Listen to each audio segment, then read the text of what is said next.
Rawthenix back for another video, and just like I said in my last video, the next video was going to be on the 2018 wide receiver prospects. I got my notes here, so if you catch me looking down quite a bit, it's just because I'm looking at my notes. I appreciate the time and effort y'all people are putting in to look at my video. I put in a lot of hard work, a lot of hours trying to get all the information that I can. YouTube is my main source of watching, a lot of the tapes of different players. So I appreciate y'all. Thank y'all. Please, share my video, put it out there. I'm just starting this. If y'all can give me some advice to make my videos better, then please do, and I'll make sure that I try to, do whatever y'all say, because, can't be nothing without no fans. Anyway, like I said, I got my notes here. When it comes to the wide receiver prospects, first of all, I want to say this. If you listen to a lot of, when I talk about media scouts, a lot of them would say that there's like one guy that's a first round pick and the rest of the guys are like second, third, fourth rounders or whatever. I kind of feel the same way. It's not as top heavy as other drafts. In terms of, there's not like a consensus like 2 or 3 guys that should be picked in the top 15. There's one guy that's consensusly a top 15 pick, and I have like maybe 2 guys that are actually top 20 picks. So it's not that far off of me. The rest of the players are more of, it's just what you like and what you need. If your team needs a receiver and you don't think that you can get a good one in the second round, then yeah, at the end of the first or whatever, get your receiver, because there's a lot of value in these guys. And I'm gonna just say this also: I'm not a believer in draft position in terms of players and how they rank. I'm not a believer in that, because we've seen so many times where half the guys in the first round don't turn out to be that good. And it gets even less each and every round, but you always find those little gems in each round. And just, guys like the Jarvis Landrys of the world as a receiver, and Antonio Brown and everything. These guys are not picked in the first round, and they still become pretty good receivers in the league. So just, I just want to put that out there, that I don't believe in like that ranking system. If you need a certain position, go out there and get it if you think that player is going to be pretty good in the league. Don't sit there and be like, well, I have this player rated high and all of that. Go out and get the player. So anyway, like I said, if I keep looking down, it's because I'm looking down my notes. So as we go through this little process right now, I just want to say most of my videos, when it comes to the prospects at each position, I'm going to be splitting it up into at least 3 to 4 categories. In this video, it's going to be 4. Most videos are probably just going to be 3. And I just want to say that the reason being is because looking at YouTube, trying to look at tape, sometimes not all of the players' tape is out there on YouTube yet. Sometimes they wait till like after the combine. Other times they wait till after the draft, where it's just like too late and there's no point of talking about a player as much. But like I said, I'm going to be here before the draft, during, after, before the season, during the season, after the season. So you're going to still hear me talk about these wide receiver prospects, or just prospects in general. Now, in the 4 categories that I have for these wide receivers is that I have the list of prospects that should excel. These are the guys that in their first, second, or third year should be good in the league. They should excel in the league. I'm not saying they're going to be star receivers, but I'm saying that they should at least be something in the league. Whether it's a slot receiver, a third receiver, or even a number 2 or even a number 4 receiver, but they should excel at doing something in the league. Then I have a list of the overrated prospects. Now, this is a list of the guys that get talked about a lot, but I just don't see it in them. The tape that I watch, I just don't see these guys being that, anything really in the league.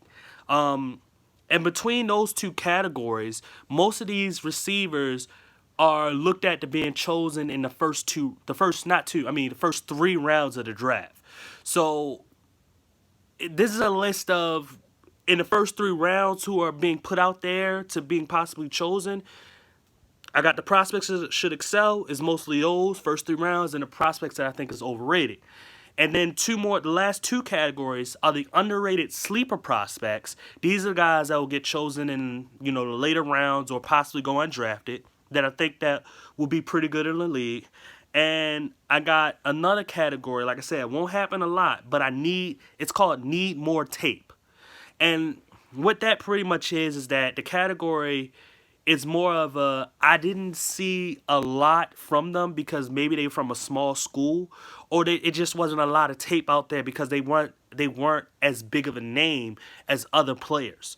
So this is where, or even just a guy could have got suspended last year and didn't really play, and I just need to see more tape, even though I know that there is probably some talent there. From what people have said, if they've gone to some college all-star games like the Senior Bowl or the East-West Shrine game, which those are happened after the college season. Senior Bowl's for seniors, obviously. East-West Shrine is for unknown college players, or whether they're from a small school or big school, guys that are names that I put out there. These are the list of the names. I have about 28 names, so bear with me. Please bear with me. I hope the video won't take too long, but you know what? We're about 6.5 minutes in. Let's get it in. So the prospects that I think should excel.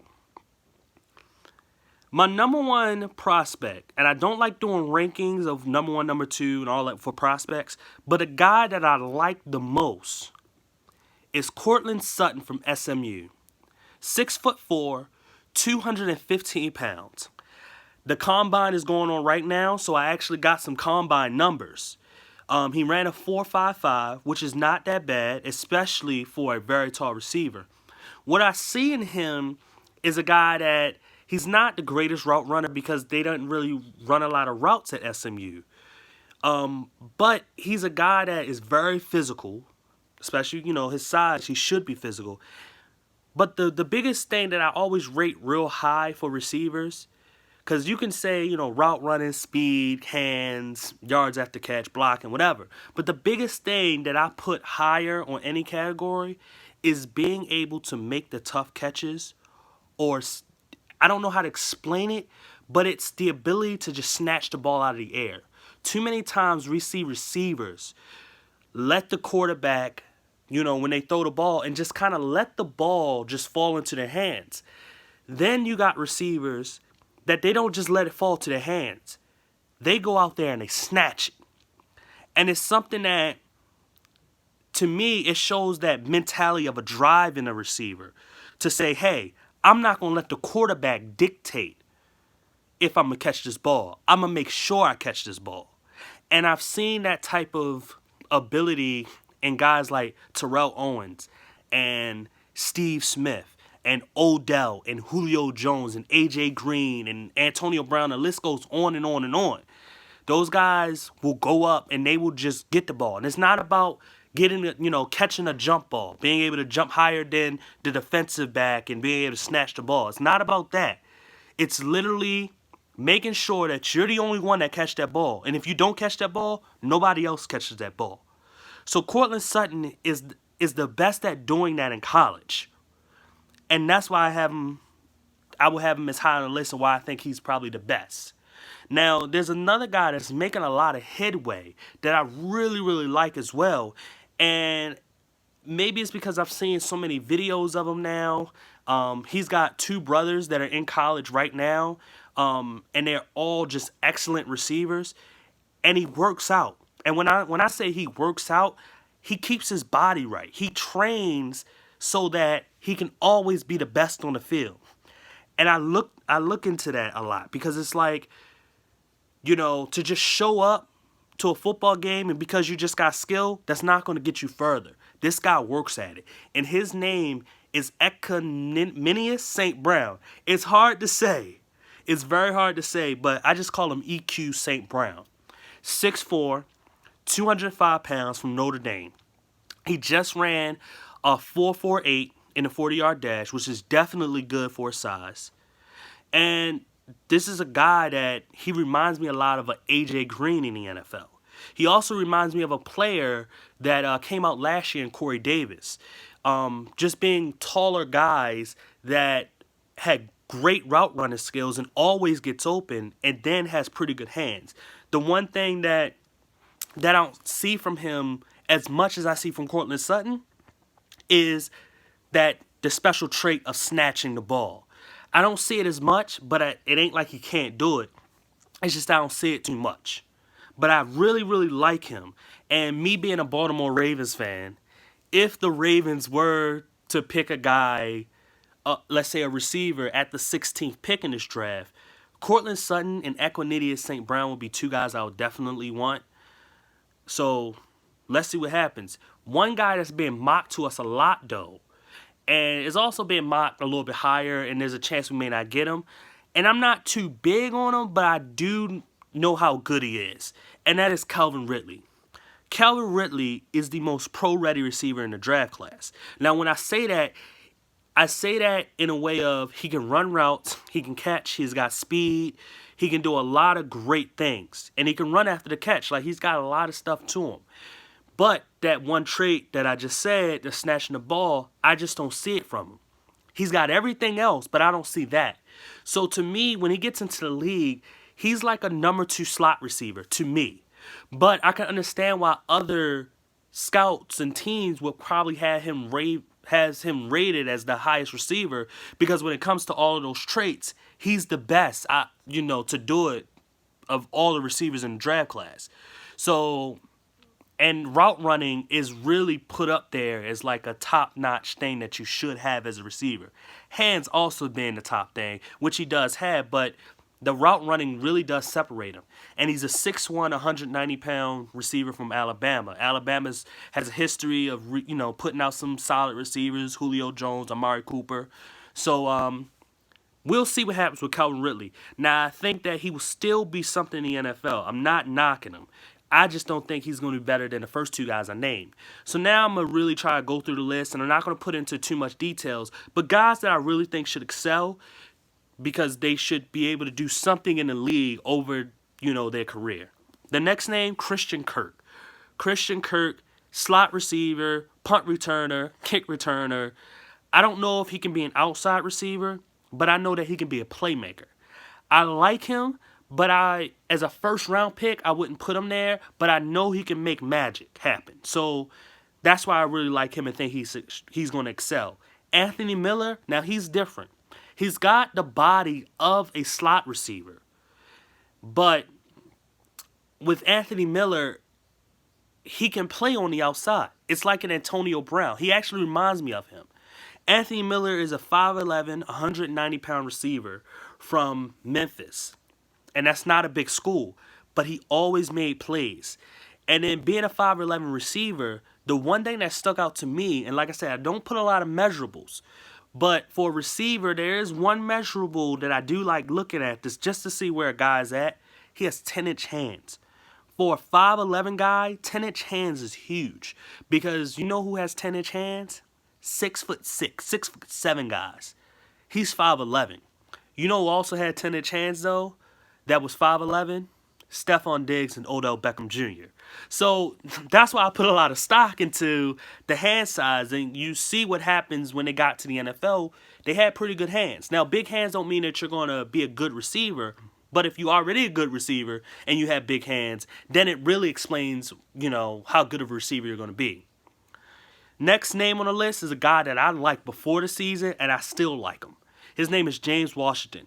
This guy, he's underrated to me because I felt like he should have been a first-round receiver. Now, a lot of people have him going in like the second round, but I feel like he has first-round skill set. Now, the problem is that he didn't run a lot of routes in college, so that's going to knock him down a peg. But when it comes to James Washington, who is 5'11", 210 pounds, when it comes to him, he just makes plays. And for a running back built type of, wide receiver, he's got very underrated speed. And that's the biggest thing that really gravitates to me towards him and saying, like, whoa, watch out for this guy. He's got something special about him. Next name on the list, DJ Moore from Maryland. Obviously, I'm from Baltimore, Maryland. I got to represent my Maryland dudes. Every single year, if there's a Maryland dude coming out, I'm watching him. I have to know. And honestly, recently, guys like Sean Davis, who got picked by the Steelers, who's a safety, he's been pretty good in the league. Yannick Ngakoue, that got picked by the Jaguars, he's been really good in the league. And obviously, in my last video, I said something about Stephon Diggs, who's also from Maryland and has been really good. Torrey Smith has been exactly what you thought he was, a speed receiver. So, when these Maryland guys come out, I'm looking at them. DJ Moore may be the best Maryland receiver ever. Now, I do think Stephon Diggs is right up there with him. And they're kind of neck and neck. But DJ Moore has a bigger build and can break tackles when it comes to yards after catch. And he's just as fast as Stephon. That's what's so great about DJ Moore. And that's why I like him a lot. That's the guy that's on my list. So, hey, if your team chooses him, you got a good one. Last name on my list is Dante Pedersen. I put an asterisk by his name. And the reason why I did that is because the guy is the Pac-12 all-time leader in punts and kick returns. So I know when he gets into the league, he's going to be able to give you something. Very versatile guy. My problem is that can he be the receiver that you want him to be? And that's where I think that he's not gonna excel as much. But because he can give you that special teams value, I know that he's going to be a pretty good player in terms of that. Now, being a number 1 or number 2, I don't think so. But a number 3 or number 4, like I said, guys that should excel, he should be a guy that should excel in the league. Now, I think that's a list of about 8 names. And there's a chance all 8 guys are not going to excel in the league. But these names are names where at least half of these guys should. So we'll see what happens 3 years down the road. And like I said, I'm going to still be reviewing all of the draft guys, all of the rookies. I'm still going to review them during the season and after the season. So we're going to come back to this. So this is my list, but we're going to come back to this definitely after the season. Now, overrated prospects. Man, I wanted to make this list so bad. I'm going to just name names, and I'm not even going to give you too much. I'm going to just put the names out there. Deion Kane, I don't see it. Not a fan of him. I could be wrong, but I don't see it. Simi Cobbs, no separation. And in the 40-yard dash, the guy just ran a 4.68, 4.7. Like, the simple fact that he can't separate, pretty much that 40-yard dash makes sense.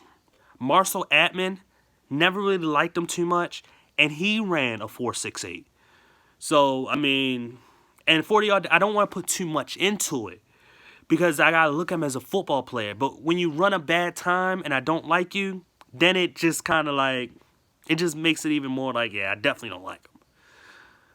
Deshaun Hamilton is a guy that name has been put out there a lot, and I don't know why. I think he's just a slot receiver type of guy, but to me, I've seen him drop a couple of passes that I wasn't feeling, and I don't know. He's an average receiver to me. I think he is a pretty good route runner, and I actually have an asterisk by his name too because he has some ability, but it's just that I don't know if he's going to be special in the league, and that's what I'm looking for. Alan Lazar from Iowa State, I can't get with him neither. Like, big guy, no separation. Cedric Wilson, I think it's just another college football player. You're going to see that a lot. Guys are going to come out of college, and they're just going to be okay. They may make 1 or 2 good plays in their entire career, and he just seems like he's going to be one of those guys. Jordan Lashley name has been put out there, UCLA. The guy drops too many passes. He's explosive. He can make big plays, but I need him to be a true number 1, and he wasn't that in college. And you had one of the more accurate quarterbacks on your team in Josh Rosen. So I'm just, yeah. Dante Burnett from USC. Same thing. Small guy, drops too many passes that I've seen. Has some explosiveness. I mean, he can sit there. He can make plays because of speed, but it's just not that's snatching the ball out the air. A lot of these guys, they're not snatchers of the football. Simi Cobbs is. I'll give him credit for that, but there's no separation with him. But Dante Burnett, can't get with him. Michael Gallup, his name has been put out there a lot because the underrated route running skills and stuff like that. The guy, to me, is nothing special as well. Just a college player, just in a college system that made a bunch of catches and a bunch of big plays. Sometimes these players get in this college system and they throw the ball like 80% of the time. So there's more chances for him to catch the ball. And most of the time it's going to be short routes. It's never going to be something deep unless he's running a go route, which is pretty much a wide receiver just going straight down the field. But I just don't see that much in him. And that's the last name on that list. The next list, the underrated prospects. Now, this is a list that I really, really like as well. And I'm going to just start off with LSU receiver, 6'3", 195 pounds, DJ Shark. He reminds me of Torrey Smith, Jacoby Jones. He's a guy that he just gets down the field. And I think his quarterback play really hurt him a lot because LSU hasn't had a really good quarterback in such a long time. It just kind of it's hurt him, and he didn't make the big plays like he should make. But he went to the Senior Bowl. He had a great game, and I started watching the tape because I'm like, all right, so who really is this guy? And I thought I wouldn't like him, and I came away actually liking him. So then all of a sudden I came to that conclusion like, whoa, this guy has special ability to get down the field. He may not be the number one receiver, but he has number two receiver traits like a Torrey Smith does. He could probably get a lot of pass interference calls, and when you need a big play, call on him. And he's 6'3" on top of that, so he's got size too.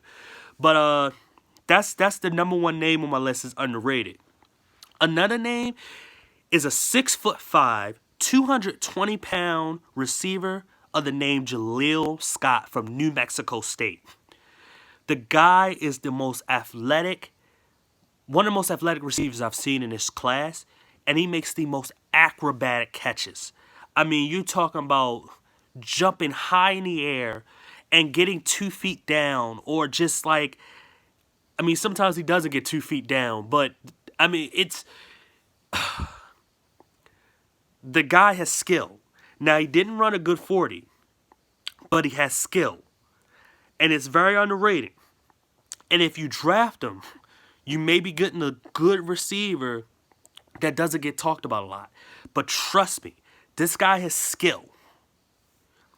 Jamon Moore from Missouri is the next name on my list. 6'3", 190 pounds. Now, he didn't make a lot of plays, and sometimes that did have to do with some drops. So he's one of those guys that I make him underrated because he's another one of those guys like a Cortland Sutton that I named earlier that snatches the ball out of the air. And it's amazing how he does it, but there's too many drops sometimes. But when he has that ball in his hand, he makes plays. He's very aggressive, very tough. And sometimes he just has a knack for getting open. The problem that's happened with him at the combine is that he ran a slow time. A 4.6 the first time, and then on the second attempt, a 4.7. It was pretty bad. I think he's faster than that, and we'll see when he gets into the league what he does. But I think he's an underrated receiver that can give you something. Corey Robinson, everything I say about Jamal Moore, Corey Robertson from Southern Miss is the same thing. Also with him, he didn't run the greatest time in the 40-yard dash. Like I said, I don't put too much stock into it. But, you know, when a guy runs way slower, like a 4.7, you know, it just, I gotta have to look at it. But when I look at tape, it's the same thing. Toughness, somehow he gets open and he snatches the ball. The next name on my list, small school receiver. To me, the most polarizing receiver prospect in this draft. Jake Wieneke from South Dakota State. And I'm going to talk about his teammate and what's his name? Dallas Goedert from South Dakota State as well. Jake Wieneke, man, this guy, like Jaleel Scott, Jake Wieneke is about 6'5", 250 pounds. He ran a slow time as well in the 40-yard dash. but this dude can play. Now, the problem is that with the slow time in a small school, it looks bad for him. It looks really bad for him. But I've seen him make plays where I'm just like, only a guy his size with that underrated speed can do that. And that's a guy that I really, really like. Now, he may go undrafted, or he may get drafted like the 6th or 7th round. Watch out for that name. If you're watching this video, watch out for that name. Next receiver on the list, Steven Ishmael. He doesn't get a lot of separation, but when I say Jaleel Scott make acrobatic catches, this guy is just as many. I mean, it's amazing to see, and it's a highlight reel. Like I said, these guys are on my underrated list, so it doesn't mean these guys will be good. They're just underrated to where they have skill sets. They have a skill set to be just as good as the guys that I think should be good. We just don't know yet. But I really, really like him. 6'2", I believe, about 190 pounds. And with catches that he make like that, he wasn't invited to the combine, which I'm kind of mad about because I wanted to see his 40. At least that. But and at least, his hand size, just little stuff like that, just to see where he's at. But the guy can just catch the ball. He can make catches. Like, the guy got good hands. Last person on the list, from Florida, Braxton Berrios. The guy is like a Tariq Hill clone. Or a Percy Harvin clone. If you don't know who those two guys were, they in the NFL play like running back and receiver and return kicks and punts. That's what Braxton is. And this is not about him as a receiver. It's about him as a playmaker. That's why I have him on the list.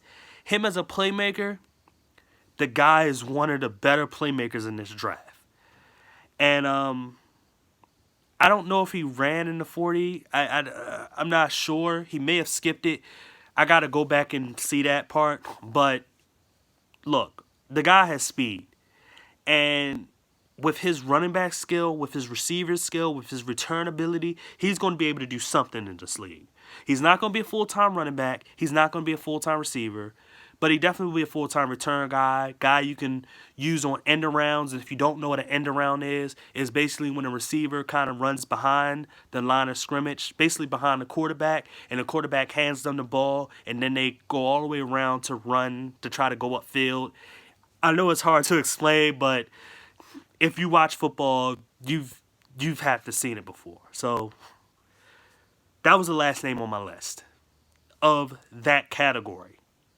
Now, I'm on my last category, and I'm about to go up into 30 minutes. Sorry the video's so long, but like I said, it's a lot of guys. I put a lot of hard work into this.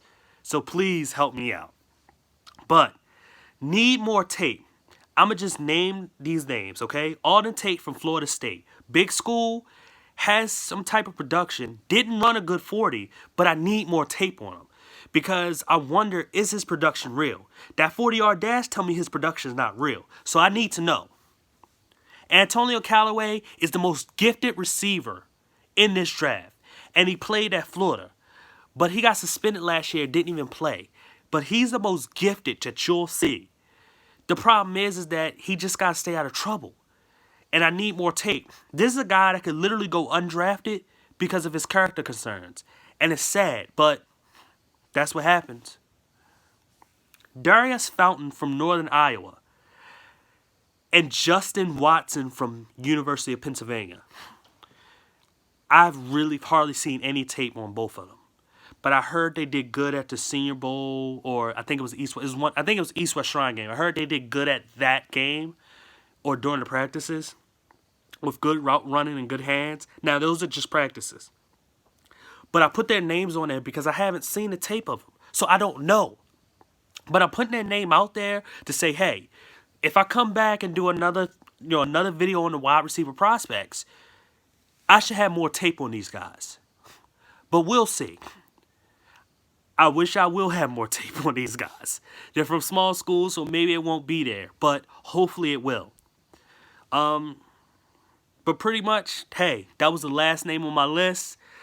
Like I said, I thank y'all for watching the video. These are wide receiver prospects that are going to be coming out in this 2018 NFL Draft. Like I said, if you need to refer back to this video after your team goes to the draft and they draft the receiver, if I named the receiver, then you'll see what I've said about them, and it should give you a perspective if they're going to be good or not. Pretty much, this is pretty much the end of the video. Yeah, so comment so we can debate. Maybe you don't like what I had said about a certain receiver. Share so we can invite more people to debate. Subscribe so you can see more videos. And rate so my videos can go higher up in that search bar. And my videos can definitely be spread across the world or across the United States. I'm hoping that this YouTube thing can get me into higher levels of scouting. I'm hoping I can actually get a job out of this. So, just help me out. And like I said, I thank y'all. I'm going to take y'all on this journey. And I'm hoping y'all appreciate the journey that I'm taking you on. So, goodbye.